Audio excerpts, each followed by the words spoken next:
Best varicose wines చికిత్సనే పొందండి. నొప్పి లేని చికిత్స కోసం సంప్రదించండి ఎబిస్ హాస్పిటల్. నమస్తే రమగారు. నమస్తే జయ. రమగారు, ఏదైనా నోవెల్ చెప్పుకుందామా? మాదిరెడ్డి సులోచన్ గారి కథలు చెప్తానన్నా కదా, భిన్న ధృవాలు బాగుంటుంది. చిన్నప్పుడు చాలా ఇష్టం ఇది నాకు. ఓకే. బాగుండేది, మంచి కథ, బాగా రాశారు. చిన్న తెలంగాణ మాండలికం, కొద్దిగా అక్కడక్కడ హైదరాబాదు కల్చరా? కల్చరు, హైదరాబాదు బ్యాక్గ్రౌండ్స్ ఎక్కువ అవి కనపడతాయి. ఈ భిన్న ధృవాలు కూడా పుస్తకం మనకి స్క్రిప్ట్లో దొరుకుతుంది. హాయిగా చదువుకోండి. కొనుక్కోగలిగితే ఎంత మంచిదో. నవోదయ బుక్ హౌస్లో 100% దొరుకుతుంది. ఆన్లైన్లో నవోదయాన్ని చూసుకుని వాళ్ళ ఫోన్ నెంబర్ చూసుకుని మీరు అడిగినా కూడా మాదిరెడ్డి సులోచన్ గారి పుస్తకాలు వాళ్ళ దగ్గర ఉంటాయి. భిన్న ధృవాలు కథ నిజంగానే విభిన్న ధృవాలైన ఒక యువతీ యువకుల కథ అన్నమాట. ఒక మాదిరి లవ్ స్టోరీయే విత్ ఫ్యామిలీ ఎలిమెంట్స్ అన్నమాట. ఈ కథ స్టార్ట్ అవ్వటమే ఒక పెళ్లి చూపుల ఊదంతోటి మొదలవుతుంది. ఒక సంపన్న గృహస్థు రఘుపతి గారు, ఆయన భార్య కాంతమ్మ ఏదో పేరున్న భార్య. వాళ్ళకి మొదట 3 అబ్బాయిలు. ఒక 10 సంవత్సరాల గ్యాప్ తర్వాత 2 ఆడపిల్లలు పుడతారు. పెద్ద అమ్మాయి ప్రశాంతి, రెండో అమ్మాయి ప్రణతి. 70s లో రాయబడిన దాంట్లో ప్రణతి. అదే అదే ప్రణతి కొత్త పేరు కాదు కదా మరి. ఈ ప్రణతిలో ఈ ప్రశాంతి ఆడపిల్ల పుట్టేసరికి మహాందగత్తైన పిల్ల. రెండో పిల్ల తండ్రి పోలిగా ఉంటుంది, సామాన్యంగా ఉంటుంది. పెద్ద పిల్ల చక్కటిది. ఆ పిల్ల పుట్టాక వాళ్ళకి చాలా కలిసి వచ్చింది. ఇల్లు కూడా కట్టారు. ప్రశాంతి నిలయం అని పేరు పెట్టుకుంటారు ఆ ఇంటికి. పెద్ద తల్లి చిన్న తల్లి అని పిలుస్తారు, అమిత ముద్దు. పెద్ద అబ్బాయిలు ఇద్దరు దూరంగా ఎక్కడో సెటిల్ అయ్యారు. మూడో అబ్బాయి కూడా ఫారిన్ వెళ్ళాడు. కానీ ఈ తల్లి మగపిల్లలు తోడు లేకుండా ఆడపిల్లలతో ఉండిపోయాం, పిల్లలు చిన్నపిల్లలుగా ఉన్నారని ఆవిడ ఫీల్ అవుతోందని అతను హైదరాబాదే వచ్చేసి ఇక్కడే ఏదో మంచి ఉద్యోగం చూసుకుని పెళ్లి చేసుకుని తల్లిదండ్రుల దగ్గరే ఉన్నాడు. ఈ ఆడపిల్లలు ఇక పెళ్ళిడికి వచ్చారు. జస్ట్ గ్రాడ్యుయేషన్ అయ్యి, ఒక పిల్ల గ్రాడ్యుయేషన్ అయిన పిల్ల, రెండో పిల్ల ఇంకా దగ్గరే. వాళ్ళిద్దరు ఏనర్థం వయసు వాళ్ళే, ఎక్కువ తేడా ఉన్న వాళ్ళు కాదు. జంట కవుల్లాగా ఉంటారు ఆడపిల్లలిద్దరు. ఇక్కడ ఉన్న అబ్బాయి పేరు వేణు. అతని ఫ్రెండు ఇతనితో పాటు అమెరికాలో ఉన్న కొంతకాలం ఉన్న అతను కూడా ఇండియా వచ్చి ఇక్కడ ఏదో ఉద్యోగంలో స్థిరపడ్డాడు. సామాన్య కుటుంబీకులు, కానీ ఫారిన్ రిటర్న్డ్. ఓ ఇంపాలా కారు అది మెయింటైన్ చేస్తున్నాడు. అతనికి చెల్లెల్ని ఇవ్వాలని ఉద్దేశం. ఈ ప్రశాంతిని చూడడానికి వస్తున్నాడు అతను. అదే ఈ కథ స్టార్టింగ్ అన్నమాట. అయితే పంపిస్తాడు చెల్లెల్ని అతనితో పాటు, కాసేపు బయటికి వెళ్ళి మాట్లాడుకోమని. 70s లో బయటికి వెళ్ళి మాట్లాడేది ఉంది. ఎంతో ఫార్వర్డ్గా ఉన్నారు రమ్మగారు. రచయిత్రులు జరిగేవి అప్పట్లో, ఈ సంపన్నుల ఇళ్లలో జరిగేవమ్మా, అందుకే రాశారు. లేకపోతే వారు మాత్రం ఎక్కడి నుంచి రాస్తారు? మనం ఇప్పుడేదో జరుగుతున్నట్లు అనుకుంటాము, అప్పుడే ఉంది, అన్నీ ఉన్నాయి అప్పుడే. అయితే తీసుకెళ్ళి మాట్లాడితే ఆ అమ్మాయికి అతని ధోరణి ఏమీ నచ్చదు. ఆ పిల్ల సహజంగా అందమైనది, కానీ మగవాళ్ల పోకడలు నచ్చే గుణం కలిగింది కాదు. మంచి అల్ట్రా ఫ్యాషన్గా ఉంటుంది. షార్ట్ హెయిర్, చక్కగా లిప్స్టిక్, స్లీవ్లెస్ శారీస్, బ్లౌజులు, చీరలు, ప్యాంట్లు, స్టైలిష్గా ఉండటం. కానీ ఐడియాలజీ మాత్రం పురుషోత్తముడు కావాలి ఆ అమ్మాయికి. ఈ ఫ్యాషన్ పేరుతో వేషాలు వేసేవాళ్ళు పనికిరారు, పెద్దల పట్ల గౌరవం లేని వాళ్ళు ఆ అమ్మాయికి నచ్చరు. ఒక డిఫరెంట్ ఐడియాలజీ ఉన్న అమ్మాయి. చూడ్డానికి మాత్రం చాలా మోడర్న్గా కనపడుతుంది. ఈ విద్యాసాగర్ నాకు నచ్చలేదు అని నిర్ద్వంద్వంగా చెప్పేస్తుంది. అతనికి చాలా ఆశాభంగం కలుగుతుంది. పిల్ల అందగత్తె, అంత అందమైనా ఇంటికి పెద్ద ఆడపడుచును పనికిరాదని ఎవరు అనుకుంటారు? కావాలని కోరుకుంటారు ఎవరైనా. అప్పుడు ఏంటి, ఈ ఆస్తి ఎంత వస్తుంది? ఈ అమ్మాయి పేరు మీద ఉన్న డబ్బంతా అమ్మాయికే వస్తుంది. ఇవి ఉంటాయి కదా. అయితే ఈ చెల్లెలు ఏమంటుంది, చక్కగా కారు ఉంది కదే అంటుంది. నీకు అత కారు నచ్చితే చేసుకో, నువ్వు నాకు నచ్చలేదు, నాకు అతను అట్లా మాట్లాడితే నచ్చలేదని చెప్తుంది. అయితే వీళ్ళు అడిగితే ఏం బాగుంటుంది అని అడిగేసరికల్లా రెండో అమ్మాయిని చేసుకోవడానికి సిద్ధపడతాడు అతను. ఈ ఫ్రెండ్కి అర్థం కాదు, పెద్ద అమ్మాయి కోసం ప్రాణాలు, వీళ్ళ అన్నయ్యకి వేణుకి అర్థం కాదు. పెద్ద సౌందర్యవతి అయిన ప్రశాంతి కోసం ప్రాణం వదిలేస్తానన్నవాడు సామాన్యంగా ఉన్న చిన్నపిల్లని అడుగుతాడేమిటి? వీడి ద్వంద్వ వైఖరి, వీడిని ప్రశాంతి కాదనుకోవటమే మంచిదైంది అనుకుంటాడు. కానీ మంచి ఉద్యోగం, పైగా రెండో పిల్లకి అతను నచ్చాడు. సంబంధం కుదిరి చేసుకుంటారు, పెళ్లి కుదిరి చేస్తారు. పెళ్లి కుదిరిన దగ్గర నుంచి అతను రంగు మారిపోతుంది. అవి కావాలి, ఇవి కావాలి, బోల్డ్ అని డబ్బులంతా తనకి ఇస్తారా ఇవ్వరా, మాకెంత వాటా వస్తుంది, ఇలాంటివి వచ్చేస్తాయి. ఈ ఫ్రెండ్కే ఆశ్చర్యంగా ఉంటుంది. అయితే ఇతనికి ఒక వేణు పెళ్ళయింది కదా ఆఖరి అబ్బాయికి. అతని భార్య వాళ్ళ అక్కయ్య కొడుకు పుట్టినరోజుకి వెళ్తూ ఎవరు లేరు తోడని ఈ పెద్ద ఆడపడుచుని తీసుకెళ్తుంది ప్రశాంతి. తీసుకెళ్తే ఆ బర్త్‌డే పార్టీలో ఒక చిన్న అపశృతి ఎదురవుతుంది. ఒక కుర్రాడు ఎవరో ఈ అమ్మాయితో ఏదో విచిత్రంగా మాట్లాడతాడు. చెంపకాయ కొట్టేస్తుంది. ఆ టైంకి ఎవరొస్తారు? ఈ అమ్మాయి వదిన పేరేంటంటే సునంద. సునంద వాళ్ళ పిన్ని కొడుకు, కూతురు వస్తారు. అతని కోసం వీళ్ళందరూ వెయిట్ చేస్తుంటారు. మన్మోహన్ అతని పేరు. ఆ మోహన్ అందరూ మను కోసం చూస్తున్నాం అంటారు. తీరా వీళ్ళందరూ ఎదురు చూస్తున్న వాడు ఎవరంటే అతను ఒక లాల్చీగా వేసుకుని పంచ కట్టుకుని వస్తాడు. అప్పట్లో తెలంగాణలో పంచెలు లాల్చీలు చాలా సహజమైనవి. కానీ అంటే కొంచెం ఫ్యాషనబుల్ కాదు. అప్పటికే ఫ్యాషన్లు వచ్చేసినాయి హైదరాబాద్లో 70స్కే. అబ్బా ఈయన కోసం ఆ పండితరాయల కోసమా వీళ్ళు చూస్తున్నారు అనుకుంటుంది. అతనేమో ఈ అమ్మాయిని చూసేసరికల్లా ఈ పల్చటి జార్జెట్ శారీ, ఈ స్లీవ్లెస్ వేసుకునేసరికల్లా ఈ పిల్లకేసి జుగుప్సగా చూస్తాడు. ఎప్పటిదాకా ఆ అమ్మాయికి ఏం తెలుసు? తన వైపు ఆరాధనగా చూసి మైమరిచిపోయే వాళ్లే తెలుసు. తను ఒక మనిషిలాగా చూడని వాడిని చూసేసరికల్లా ఈ పిల్లకి విచిత్రంగా ఉంటుంది. అతను మంచి ఒడ్డు పొడుగు హ్యాండ్సమ్గా ఉంటాడు. అతని బట్టలు ప్రవృత్తి కూడా వేరేగా ఉంటాయి. కానీ ఒక ఆకర్షణ కలుగుతుంది ఆ అమ్మాయికి. ఈ సందట్లో ఆ కుర్రాడు ఎవడో ఈ పిల్లని పలకరించి చెంపకాయ తింటాడు. ఎప్పుడైతే చెంపకాయ తిన్నాడో అందరూ చేరిపోతారు. ఇతను కేకలేస్తాడమ్మ. ఏం జరిగిందో తెలియదు కదా. ఏం జరిగిందంటే కూల్ డ్రింక్ తాగుతావా అంటే చెంపకాయ కొట్టింది అంటాడు ఆ అబ్బాయి. నిజం చెప్పడు. తను ఏమంటే ఆ అమ్మాయి అట్లా అన్నదో చెప్పడు. చెప్పపోయేసరికల్లా ఇతను ఈ పిల్ల ఏం చేస్తుంది, మళ్ళీ గబుక్కుని అబద్ధం చెప్తావా, నువ్వు అడిగింది అదేనా అని మళ్ళీ కొట్టేస్తుంది రెండో దెబ్బ. కొట్టేసరికి ఇతను గట్టిగా చేతులు పుచ్చేసుకుంటాడు, కేకలేస్తాడు. ఏంటి మర్యాద లేకుండా, మీకు కూడా కావాలా 2 చెంపకాయలు అంటూ. ఇంతలో ఏమవుతుంది, ఈ సునంద వాళ్ళ అక్కయ్య బావ అందరూ వచ్చి విడదీస్తారు, కేకలేస్తారు. ఆ పిల్ల కాస్త రయ్యమని కారెక్కేస్తుంది. సునంద వణికిపోతుంది. వాళ్ళ ఇంట్లో ఈ పిల్ల అంటే మహారాణి. వాళ్ళకి ఎవరికైనా తెలిస్తే ఏమైనా ఉందా, భయం వచ్చేస్తుంది. కానీ ఆ పిల్ల ఏం చెప్పదు ఆ ప్రశాంతి వాళ్ళకి. ఇంట్లో చెప్పకుండా ఊరుకుంటుంది. మర్నాడు అతను వచ్చి ఈ విషయం ఈ కుర్రాన్ని కనుక్కుని ఏం జరిగిందో వచ్చి వీళ్ళ ఇంటికి వచ్చి సారీ చెప్తాడు. నా వల్ల పొరపాటైంది, వాడు అంత దౌర్భాగ్యుడని నేను అనుకోలేదు. సునంద కూడా పోట్లాడుతుంది వాళ్ళ అన్నయ్యతోటి, వాళ్ళ పిన్ని కొడుకుతో. నన్ను కాపురం చేసుకొని ఇవ్వవా, ఈ పిల్ల అంటే పంచప్రాణాలరా, ఏదో చెప్పకుండా ఆగింది కాబట్టి, లేకపోతే మా మామగారు ఆకాశాన్ని భూమికి దింపేవారు అంటే అతనే వచ్చి సారీ చెప్తాడు. అతనితో కొంచెం ఫ్రెండ్షిప్ కుదురుతుంది. కానీ ఈ ప్రణతి చెల్లెలు గమనిస్తుంది, వీళ్ళిద్దరి మధ్య ఏదో ఒక ఆకర్షణ ఏర్పడింది అని తెలుస్తుంది. పెద్దగా నడవదు. ఈ లోపల ఆ అమ్మాయి ఏమో ఆ పెళ్లి సంబంధం కుదుర్చుకుంటుంది ఆ విద్యాసాగర్తో. ఇక పెళ్ళి అయ్యాక అతను ఈ అమ్మాయిని వేటాడడం మొదలు పెడతాడు మరిది. వీళ్ళు ఏమంటారు, అమ్మా నాన్న చెల్లెలకి పెళ్లి కుదిరిపోయింది కదా, నువ్వు కూడా ఏదైనా సంబంధానికి ఒప్పుకోమంటే వీళ్ళకి ఒక కజిన్ మావయ్య ఉంటాడు, ఆ కజిన్ మావయ్యని చేసుకోమంటారు. ఈ పిల్ల ఆ కజిన్ మావయ్యకి కూడా పడదు. ఈ రోజుల్లో ఏముందమ్మా, చెల్లాయికి దానికి నచ్చింది కదా దానికి చేసేంటి, నేను ఎంఎస్సీ పూర్తి చేసుకుంటే అప్పుడు నాకు చేతురు కానీ అని చెల్లెలు పెళ్లి లాగించేస్తుంది. ఆ పెళ్లిలో సెంటర్ ఆఫ్ అట్రాక్షన్ ఈ పిల్లే, పెద్దమ్మాయే. అయినా సరే పెళ్ళి అయిపోయింది. ఈ పెళ్ళి అయిన తర్వాత అతను ఏం చెప్తాడు, నేను చూడడం కోసమే మీ చెల్లెని చేసుకున్నానని చెప్తాడు. చెప్పేసరికి సాచి కొడుతుంది. ఇక అతను మర్చిపోడు దాన్ని. భార్యని ఇంటికి తీసుకెళ్ళాక ఈ వదిన గారి మీద అవాకులు చెవాకులు చెప్పేస్తాడు పెళ్ళానికి. భార్యని బాగా ముద్దుగా చూస్తాడు. మా ఆయన అబద్ధం ఎందుకు చెప్తాడు అనుకుంటుంది. ఇంటికి తీసుకొచ్చి అమ్మకి చెప్తుంది, ఎవరినో ప్రేమించింది, మా ఆయనే స్వయంగా చూశాడు, బతిమలాడింది నన్ను పెళ్లి చేసుకోమంటే మా ఆయన చేసుకోనని, మా ఆయన అక్కని రిజెక్ట్ చేసి మన కుటుంబం మీద గౌరవంతో నన్ను చేసుకున్నాడని చెప్తుంది. ఇది తిడుతుంది చెల్లెల్ని ప్రశాంతి. ఏం వాగుతున్నావు నువ్వు, మీ ఆయన ఒట్టి దౌర్భాగ్యుడు, నీ మొగుడు కాబట్టి చంపేసేదాన్ని, చెంపపగలు కొట్టినా మీ వాడికి బుద్ధి రాలేదు అనేసరిగా మా ఆయన ఎంత మాట అంటుందో చూడు, నా భర్తని ఎంత మాట అంటుందంటే తల్లి తిరుక్కునేస్తుంది. అల్లుడిని అట్లా అంటావా, మన ఇంటి అల్లుడు కదా అని కూతుర్ని ఎప్పుడు ఒక మాట కూడా అనరు కానీ చెంపకాయ కొట్టేస్తుంది కూతురు. ఇక అప్పటి నుంచి కుటుంబం అంతా వేటాడేస్తారు పెద్దమ్మాయిని. అల్లుడి మాట నమ్ముతారు. ఈ అమ్మాయికి చెడు తిరుగుళ్ళు ఉన్నాయని అప్పటిదాకా ఇది నిప్పు పొగరబోతుంది, ఎవ్వరికీ లొంగని పిల్ల ఎవరినో ప్రేమించి మోసపోయింది, అది అల్లుడికి తెలుసు. మన మీద మర్యాదతో మనకి చెప్పాడు, మన మీద మర్యాదతోటే చిన్నపిల్లని పెళ్లి చేసుకున్నాడు, స్నేహం కాదనకుండా. ఈ సినిమాతోటి ఈ పెద్దమ్మాయిని బయటికి వెళ్ళనివ్వరు, డ్రైవర్కి అన్నీ అప్పచెప్తారు, అది ఎక్కడికి వెళ్ళిందో వీళ్ళకి చెప్పాలి. అదేదో చెడు తిరుగుళ్ళకి పడుతోంది అనుకుంటారు. నిజంగానే ఆ పిల్ల నిప్పు. అన్నయ్యకి వదినకి దీన్ని నమ్మాలని ఉండదు, నమ్మాల్సి వస్తుంది.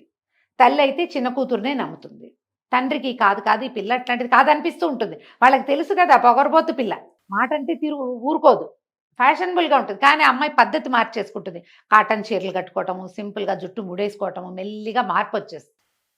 ఈ అమ్మాయిలో మార్పు వచ్చింది, అది మెతక వైఖరిని అవలంబిస్తోందని తెలుస్తుంది. కానీ తమకు తెలిసిపోయిందని మెతకబడింది అనుకుంటారు.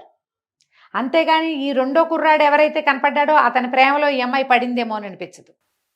ఈ యూనివర్సిటీలో అతన్ని అప్పుడప్పుడు కలుసుకుంటుంది. అతన్ని కలిసినప్పుడల్లా కూడా వీళ్ళ ఇంట్లో ఏదో రగడవుతుంది. అతని మీద ఏముండదు, వాడెవడో మగవాడు అనుకుంటారు. చూసి ఇంకో సంబంధం కుదురుస్తారు. ఆ సంబంధం మాట్లాడేసరికల్లా ఆ సంబంధం పెళ్లి కొడుకుని ఈ విద్యాసాగర్ బయటికి తీసుకెళ్లి ఈ అమ్మాయి ప్రవర్తన మంచిది కాదని వాడికి కూడా చెప్తాడు. వాడు పెళ్లి మానుకుంటాడు. ఏం చేయాలో తెలీదు, పరువు పోయేలాగా ఉంది. పెద్ద చిన్నపిల్ల పెళ్ళైపోయింది, 3 నెలలు 6 నెలలు అయినా దీనికి సంబంధం కుదరదు. సరే, పాత సారథి ఉన్నాడు కదా వాళ్ళ కజిన్ మామయ్య, అతనికి పిల్లనిస్తామని పిలుస్తారు.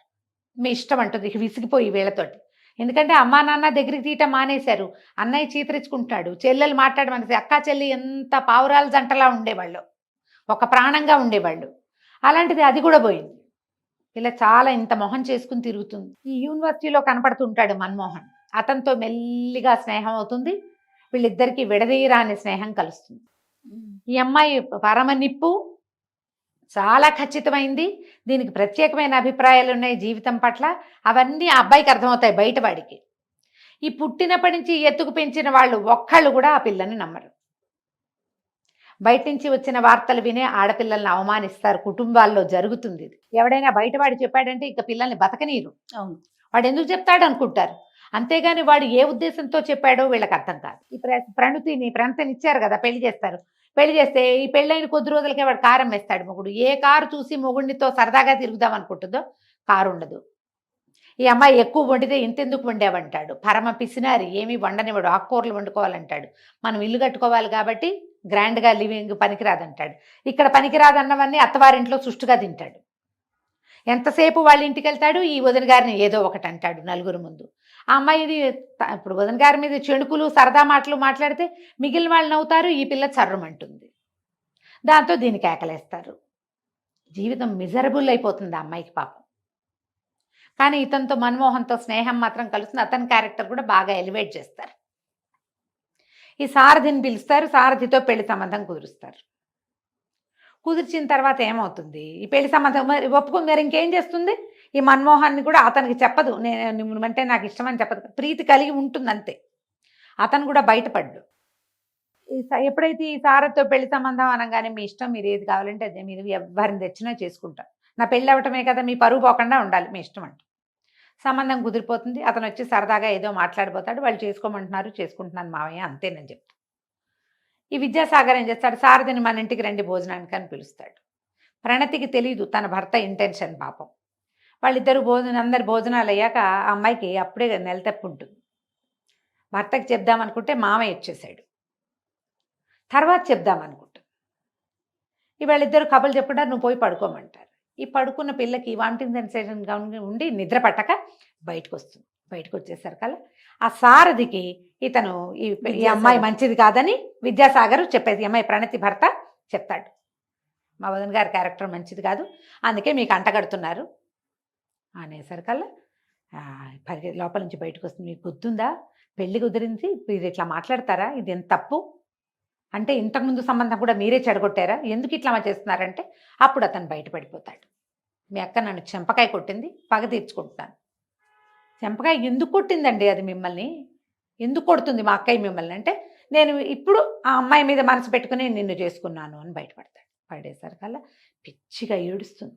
ఒక్క ప్రాణంగా ఉన్నావు అక్క చెల్లి, మమ్మల్ని చెడగొట్టావు నువ్వు, దాన్ని బతకనివ్వకుండా చేసావు, ఎక్కడ పంచప్రాణాలుగా పెంచిన వాళ్ళు అసలు దాన్ని శత్రువులు అయిపోయారు, ఎంత మిజరబుల్ చేసావు, నీ ఆశపోత్తనం వల్ల కాదా ఇదంతా జరిగింది, ఓ పిల్లని అడిగావు, అది ఒప్పుకోలేదు, వదిలేయాలి. ఇక పిచ్చిదానిలాగా ఏడుస్తుంది. ఇతనికి భయం వేస్తుంది. ఆ అమ్మాయి వల్ల ఇతనికి చక్కటి ఇల్లు వాకిలి ఏర్పడ్డాయి. ఈ ప్రణతి వల్ల వాళ్ళకి పెద్దమ్మాయి అంటే పంచప్రాణాలు, కానీ చిన్నదంటే తక్కువని కాదు, తక్కువ కాదు. అదే ఆ పిల్లంటే ఇంకా ఎక్కువ ముద్దు, దాని క్యారెక్టర్ వల్ల కూడా. సరే ఏం చేయాలో తెలియదు, విడివిడిగా పడుకుంటారు భార్యాభర్త. అది ఏడుస్తూనే ఉంటుంది. ఈ లోపల ఏమవుతుంది, అక్కడ సారథి వెళ్ళి నేను ఈ పిల్లని పెళ్లి చేసుకోనని చెప్పేస్తాడు. ఈ అమ్మాయి ఏం చేస్తుంది, సరే ఈ తల్లేమో ఎంతసేపు తిట్టిపోస్తూ ఉంటుంది. సునందకు ఒక్కదానికి ఈ అమ్మాయి మీద నమ్మకం. వీళ్ళు ఏదో పొరపాటు పడుతున్నారు. ఆ విద్యాసాగర్ గారు ఎందుకు అట్లా మాట్లాడతాడు, ఈ పిల్లని ఎందుకు కవ్విస్తాడు, అసలు ఆయన ఎందుకు వస్తాడు రోజు మన ఇంటికి, హాయిగా ఉన్నామే ఇతను రాకముందు, ప్రణతి జీవితం ఏం బాగుందో బాగోలేదో తెలీదు, ఈ పిల్ల మాత్రం ఎప్పుడు దుఃఖంగానే ఉంటుందని అమ్మాయికి ఏమీ నచ్చుబాటు కాదు అతను వస్తే. ఈ తల్లితో తగాదాయి ఈ అమ్మాయి ఏం చేస్తుంది, నేను ఒక మనిషినని మీ దగ్గర అనిపించుకున్నాకే మీ ఇంట్లో అడుగు పెడతా, నేను హాస్టల్లోనే ఉంటాను, ఇక మీ దగ్గరికి రాను అని చెప్పేసి బయటకు వెళ్ళిపోతుంది. ఆ ఇంట్లో నుంచి బయటికి వెళ్ళిపోతుంది. వీళ్ళు ఏం చేయాలో తెలియక తలబట్టుకున్న సమయంలో ఈ ప్రణతి జుట్టు రేగిపోయి చీరంతా నెలిగిపోయి ఏడుపు చారికలతో ఉన్న పిల్ల తూలుకుంటూ లోపలికి వస్తుంది. వీళ్ళు నిర్ఘాంతపోతారు. ఇటా వచ్చావు, ఎందుకే, ఏమైంది అంటే వెర్రెత్తినట్టు ఏడుస్తుంది. అక్కేది ఏమైంది, దాని జీవితాన్ని ఇట్లా చేసేసాం మనం, మా ఆయన దుర్మార్గుడు, తనే ఇట్లా చెప్పాడు, అసలు ఒక్క మాట నిజం లేదు అందులో, నేను ఈ భర్త ప్రేమలో మునిగి నేను దాన్ని ఇలా అన్యాయం చేసేసాను, మీరంతా నమ్మి దాని జీవితాన్ని ఇట్లా నరకప్రాయం చేశారని విపరీతంగా ఏడుస్తుంది. ఏడిచే వీరికి ఏం చేయాలి, ఈ పిల్లని పట్టుకోవాలి, ఏం కళ్ళు తిరిగి పడిపోతుంది, తిండి కూడా లేదు, పైగా ఈ అప్పుడే కన్సీవ్ అయి ఉంది కదా, దానికి ఏం సత్తా ఉంటుంది, ఈ దుఃఖం తన వల్ల అక్కయ్య జీవితం మిజరబుల్ అయిపోయింది అనిపిస్తోంది కదా, తందే తప్పు, తను వెళ్ళి మన ఆయన చెప్పాడు అని చెప్పకుండా ఉన్నా సరిపోయేది, చెప్పిస్తాడు మీ అమ్మ వాళ్ళకి చెప్పు అని. ఏం చేయాలి, వీళ్ళు మళ్ళీ అక్కడికి పరిగెడతారు, ఏం చేసినా వాళ్ళ నాన్న అమ్మ దగ్గరికి రానంటుంది ఆ పిల్ల. ఆ మన్మోహనే అమ్మాయిని ఆదుకుంటాడు. ఈ తీరా ఇది అంతకుముందు 1-2 సార్లు వీళ్ళు కొన్ని సంఘటనలో చిన్నగా క్లోజ్ అవుతారు. ఇక నాకేమి దిక్కు లేదు, నీ మీదే ప్రాణాలు పెట్టుకుని ఉన్నానని చెప్పేస్తుంది అతను.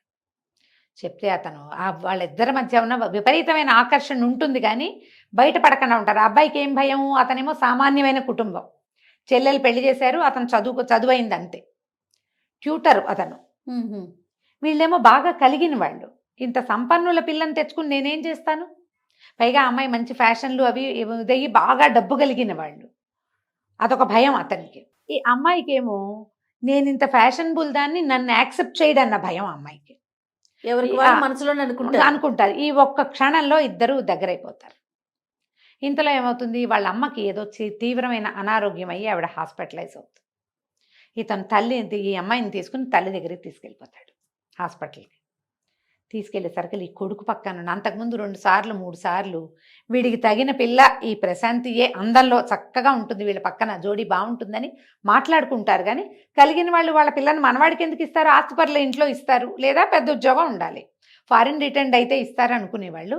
ఈ కొడుకు పక్కన ఈ కుందన బొమ్మలా ఉన్న పిల్లని చూసేసరికి ఆవిడ సంతోషం పట్టలేకపోతుంది. మెళ్ళలోంచి చంద్రహారం తీసి వేస్తుంది. కానీ తెల్లవారేసరికి ఆవిడ చనిపోతుంది. ఏం చేయాలో తెలియదు. వీళ్ళు ఇంటికి తీసుకెళ్తాడు కానీ మర్నాడు బాడీ అవి వచ్చిన తర్వాత ఈ పిల్ల ఇంట్లోనే ఉండటం, ఆ అమ్మాయి మెళ్ళలో తల్లి చంద్రహారం ఉండేసరికల్లా ఇతని చెల్లెలకి తెలిసిపోతుంది. అరుణ నీకు ఒక సంగతి చెప్పాలి అంటాడు. అనేసరికల్లా అమ్మాయి గట్టిగా ఇడిచి వద్దన్నయ్య వద్దు, ఆ అమ్మాయి కాలేం కాలు, ఆ పిల్ల అడుగు పెట్టంగానే అమ్మాయి చచ్చిపోయింది అన్నయ్య అని ఏడుస్తుంది. వినేస్తుంది ఈ ప్రశాంతి.